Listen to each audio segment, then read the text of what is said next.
इस वीडियो में हम लोग देखने वाले हैं class 8 rational number exercise 1F के सारे क्वेश्चंस में। ठीक है, तो इसमें क्या है, इसमें रेशनल नंबर फाइंड करना है। ठीक है, तो फर्स्ट क्वेश्चन देखते हैं। पहला क्वेश्चन क्या है, find a rational between 1/4 and 1/3। Means 1/4 and 1/3 के बीच में एक रेशनल फाइंड करके देना है। ओके, तो ऐसे क्वेश्चंस को कैसे बनाते हैं, इन क्वेश्चंस में क्या किया जाता है, अगर देखा जाता है डिनोमिनेटर को पहले, अगर डिनोमिनेटर सेम है, ठीक है, तो ठीक है, और नहीं है तो सेम किया जाता है। ठीक है, तो इस पे सेम नहीं है तो पहले हम सेम करते हैं इसको। तो सेम कैसे करेंगे, वही प्रोसेस एलसीएम रहेगा। ठीक है, तो एलसीएम ऑफ 4 एंड 3, तो 4 और 3 का एलसीएम कितना हो जाएगा, 12। ओके, आगे बढ़ते हैं। ये पहला प्रोसेस था। ठीक है, अब क्या करेंगे, अब दोनों के बेस को सेम करेंगे। मीन्स 1/4 को हम क्या करेंगे कि 12 आना चाहिए, इसका बेस डिनोमिनेटर 12 हो जाना चाहिए। तो ये 12 है तो हम 3 से मल्टीप्लाई करेंगे, तो ऊपर भी 3 से मल्टीप्लाई करेंगे तो ये हो जाएगा 3/12। नेक्स्ट 1/3, 1/3 को भी 12 लेकर आना है तो इसको मल्टीप्लाई करेंगे 4/4 से, तो ये ऊपर हो जाएगा 4, नीचे हो जाएगा 12। ओके, अब दोनों का बेस मेरे पास सेम हो गया। ठीक है, तो अब क्या करेंगे कि अगर दोनों का बेस सेम हो गया तो अब न्यूमरेटर को देखेंगे, न्यूमरेटर में कितने का डिफरेंस है, क्या इन दोनों के बीच में मुझे एक रेशनल चाहिए, एक रेशनल मिल पाएगा क्या, 3 और 4 के बीच में गैप है क्या, एक भी गैप नहीं। ठीक है, 3 के बाद जस्ट 4 आता है। ठीक है, तो एक भी गैप नहीं है। अगर गैप रहता तो हम इन दोनों के बीच में जो जो गैप होता उनमें से किसी को भी लिख सकते थे as a rational. Suppose example अगर ये ऐसा रहता कि 2/12 एंड 5/12, अगर ये ऐसा रहता तो 2 और 5 के बीच में 3 और 4 दो गैप है। ठीक है, तो हम उसमें रेशनल लिख सकते थे, एक 3/12 और दूसरा लिख सकते थे 4/12। बट यहाँ पे कोई गैप नहीं है तो नहीं लिख सकते। तो इसके लिए क्या करना पड़ेगा, इसके लिए मुझे करना पड़ेगा, मुझे कितना रेशनल चाहिए, मुझे एक रेशनल चाहिए। तो 1 के बाद क्या आता है, 2 आता है। ठीक है, तो मल्टीप्लाइंग बाई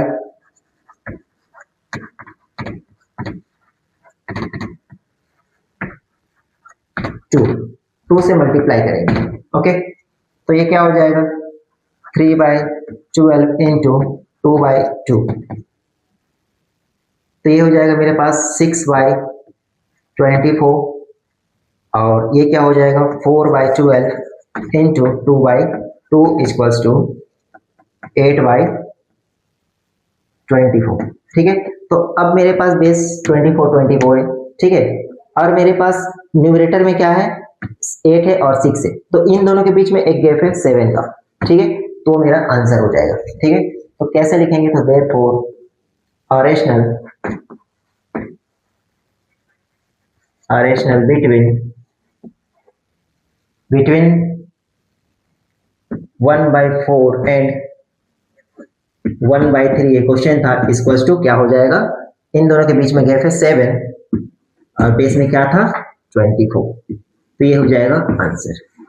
एक ही रेशनल लिखना था। Okay, next question, question number 2।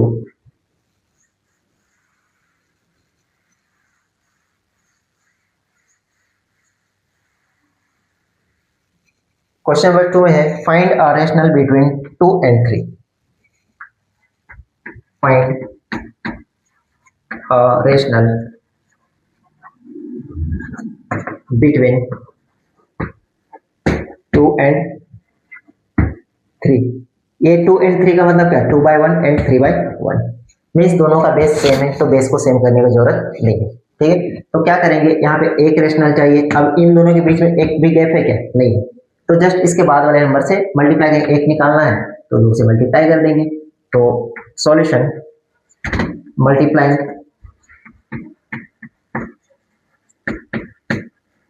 इस पे मेरे को बेस सेम नहीं करना पड़ा क्योंकि बेस पहले से सेम था, multiplying by 2।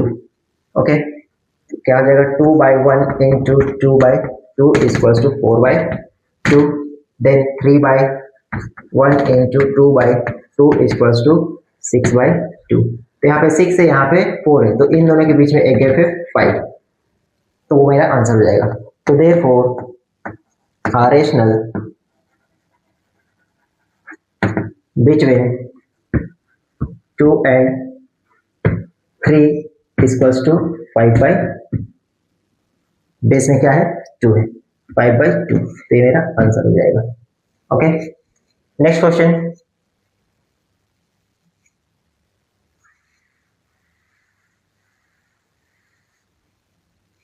Question number third, find a rational between -1/3 and 1/2 okay. तो इन दोनों के बीच में मुझे रेशनल निकालना है, ठीक है। किसके किसके बीच में, -1 एंड 1/2 के बीच में, -1/3 एंड 1/2 के। यहाँ पे बेस सेम नहीं है, डिनोमिनेटर सेम नहीं है, तो पहले डिनोमिनेटर को सेव करना पड़ेगा, ठीक है। LCM of 3 and 2 equals to 6। 2 और 3 का एलसीएम कितना हो जाएगा 6। आगे बढ़ते हैं, दोनों का बेस को सेम करते हैं। -1/3 इंटू किससे मल्टीप्लाई करेंगे, 6 होना चाहिए 2 से, तो ऊपर भी 2 से मल्टीप्लाई होगा, तो -2/3 टू जा 6। ओके, आगे बढ़ते हैं 1/2, ये मल्टीप्लाई हो जाएगा 3 से, ऊपर हो जाएगा 3 और नीचे हो जाएगा 6। ओके, अब यहाँ पे क्या मिला मेरे को, -2 है और 3 है, मीन्स -2 और 3 के बीच में बहुत सारा नंबर आता है, -1 है, 0 है, 1 है, 2 है, ये सारा नंबर है, ठीक है। और बेस में जो रहेगा वो 6 सबके साथ रहेगा, ठीक है, 6 सबके साथ रहेगा। तो इनमें से किसी को भी हम उठा के एक लिखना है, तो इनमें से किसी को भी उठाकर हम एक लिख सकते हैं, ठीक है। तो therefore a rational between -1/3 and 1/2 equals to, इस पे से कुछ भी लिख सकते हैं, 0 भी लिख सकते हैं, ठीक है, और -1/6 भी लिख सकते हैं, 1/6 लिख सकते हैं, या फिर 2/6 लिख सकते हैं। इनमें से कोई भी एक लिख सकते हैं, ओके। तो कुछ भी एक आंसर हो जाएगा इसमें से। नेक्स्ट क्वेश्चन,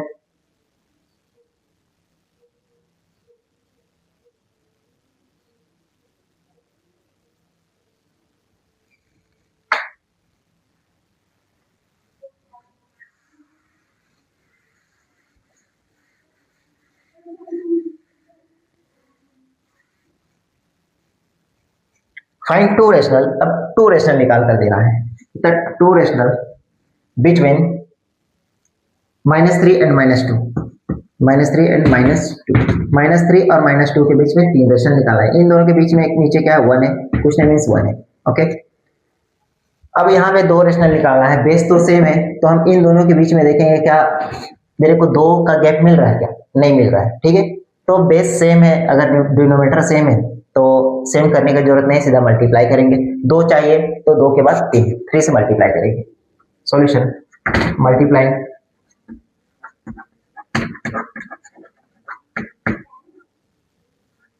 बाय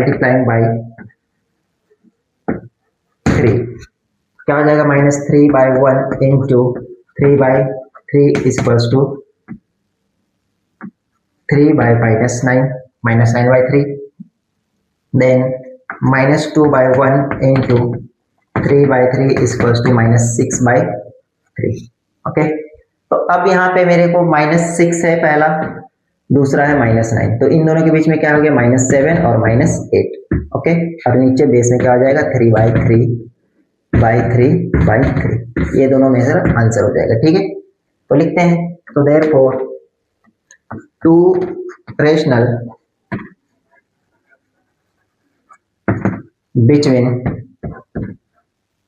बिटवीन किसके किसके, -3/1 एंड -2/1 आर, कौन कौन सा है, -7/3 एंड -8/3, ये दोनों मेरा आंसर है।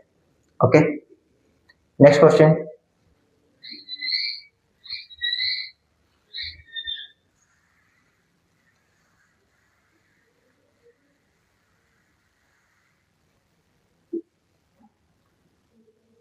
ये क्वेश्चन नंबर था 3। Next question number 4, sorry question number 4 था। Okay, question number 5, find the 3 rational number between 4 and 5। 4 and 5 के बीच में 3 रेशनल निकाल कर देना है। 4 एंड 5, नीचे 1 1 मान लेते हैं, बेस सेम है, ठीक है। तो बेस सेम है तो नॉर्मली यहाँ पे 3 के बाद 4 से मल्टीप्लाई कर देंगे। मल्टीप्लाइंग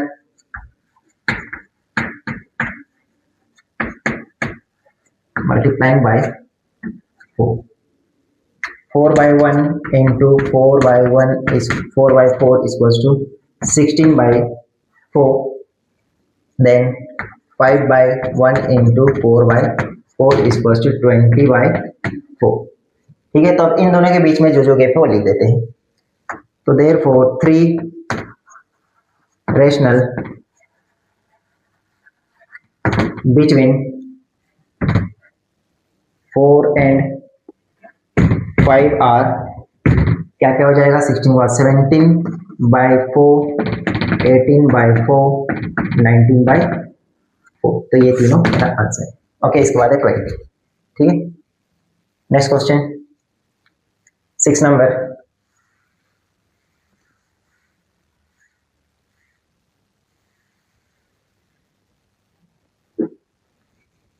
इस एक्सरसाइज में बुक से आंसर नहीं मिल सकता है, मे बी क्यों, क्योंकि बहुत सारा एक रेशनल नंबर होता है, 2 रेशनल के बीच में बहुत सारा होता है रेशनल, ठीक है। तो बुक अलग लिख सकता है, हम लोग अलग लिख सकते हैं, आप बनाओगे तो आपका भी अलग लिख सकते हो, ठीक है। Question number 6, find 3 rational number between 2 by 3, find 3 rational between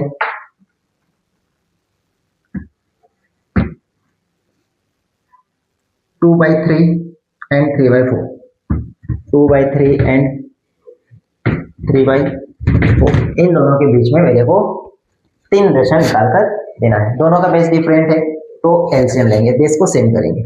LCM of 3 and 4 is equals to 12, LCM 12 होता है, ठीक है। आगे बढ़ते हैं, अब बेस को 12 करना है। 2 by 3 into 4 by 4 is equals to 12 by 8, 8 by 12, okay. Next 3 by 4 into 3 by 3, 3 3 is 9 और ये क्या हो जाएगा 12, तो दोनों के बेस को 12 कर दिए, ठीक है।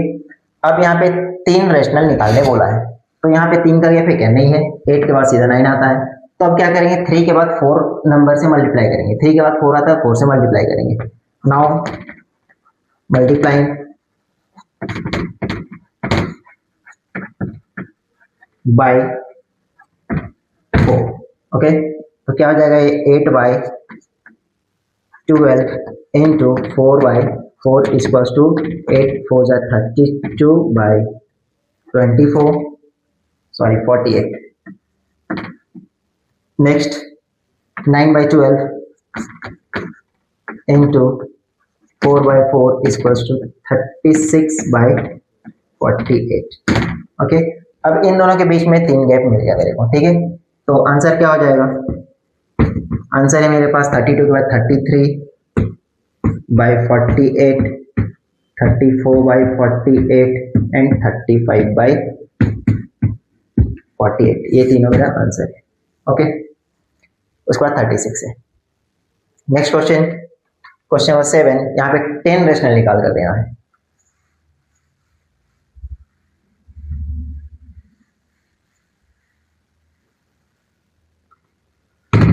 नेक्स्ट क्वेश्चन क्या है,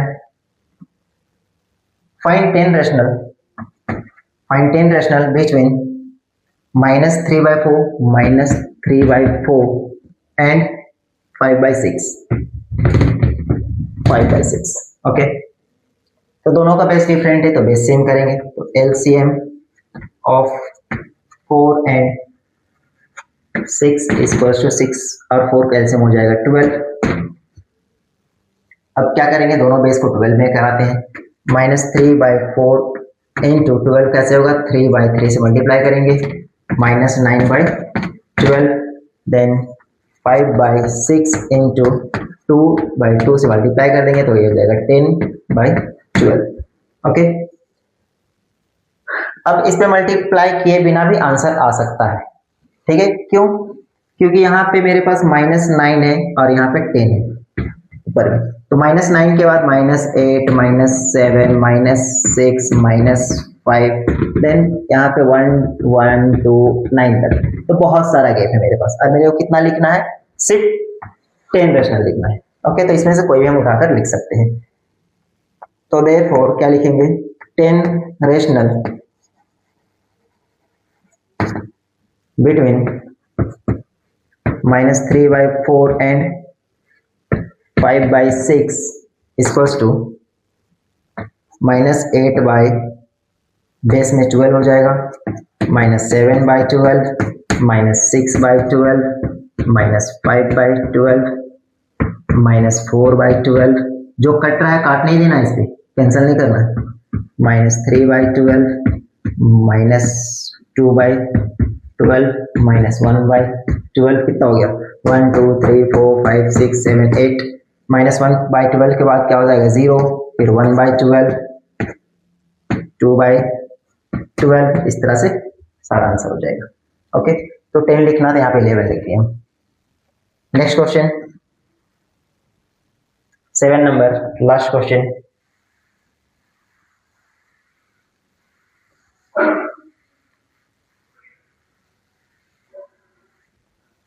लास्ट क्वेश्चन है -1 and 2 के बीच में 12 रेशनल बिटवीन -1 and ओके।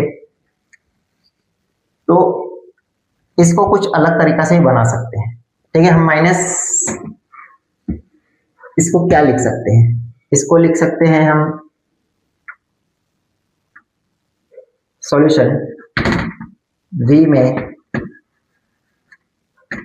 में राइट एस